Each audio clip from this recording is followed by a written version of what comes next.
Hi everyone, and welcome to your second lecture of this semester.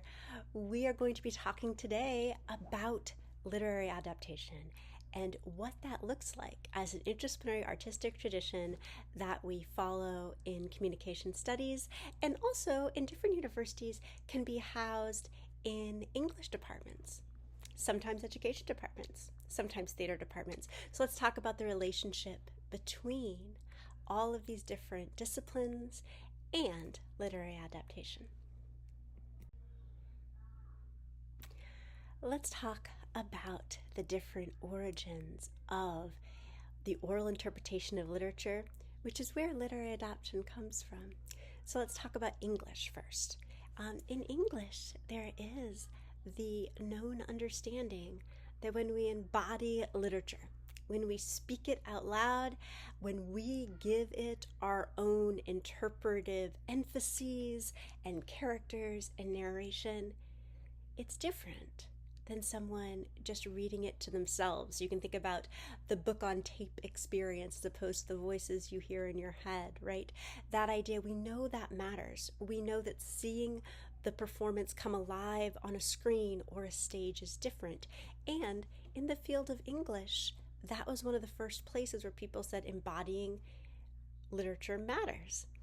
And for that reason, sometimes you'll see literary adaptation in theater departments because theater can have stagings of novels, stagings of short stories that can be in a theater production schedule, and the performers and the director can go through the process of literary adaptation themselves to make that show. In education, we know that reading out loud increases fluency, helps children and adults learn to read better, can help us learn a second language better. We know this. So of course, oftentimes adapting literature out loud, performing literature can be in education departments, and you'll have an in-depth interview to watch with Dr. Amy Garrett-Dickers that will take us through that process. And also in communication studies. We've been performing literature and communication studies for a long time. And in many ways, communication studies that often is an offshoot of English departments and grew into our own departments began with performing literature out loud. Now, we should say that performing literature is not just an academic endeavor.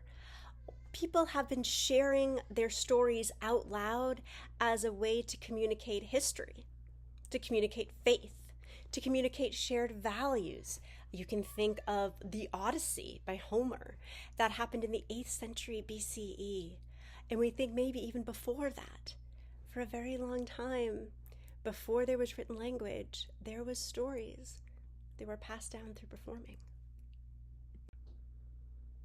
Now, literary adaptation as an academic practice, we trace mostly to the 18th century in England. And the idea was that people determined your potential based on where you came from. So your accent would tell people where you were from, and that determined how much education you had, how much money you had, what kind of family you had, and also therefore would determine whether or not you were going to be given opportunities to transcend your lower social class.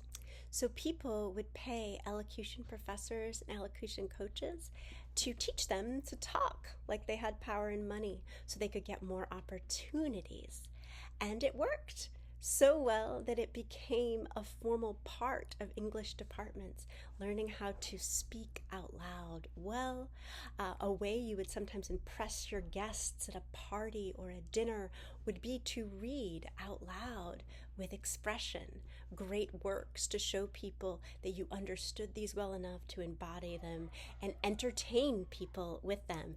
There is an iconic movie that is based on a stage musical called My Fair Lady, in which a woman who sells flowers on the streets wants to be able to work in a shop where she can have a more consistent paycheck, and she is taken on by an elocution professor as a bet to see if he can pass her off as someone rich and affluent, and it's their whole story together.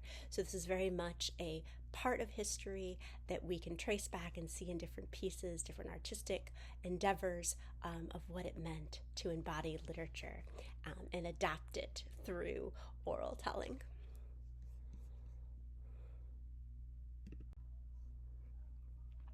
Now, eventually, those performing literature, which is sometimes still in English departments, did become their own departments, right? They moved into communication studies, would move into theater in different ways. So it's become more than just reading out loud. They've become whole staged productions, and how we can analyze culture, how we can analyze what it means to be human, how we can empathize, create literacy, all these ways from performing literature.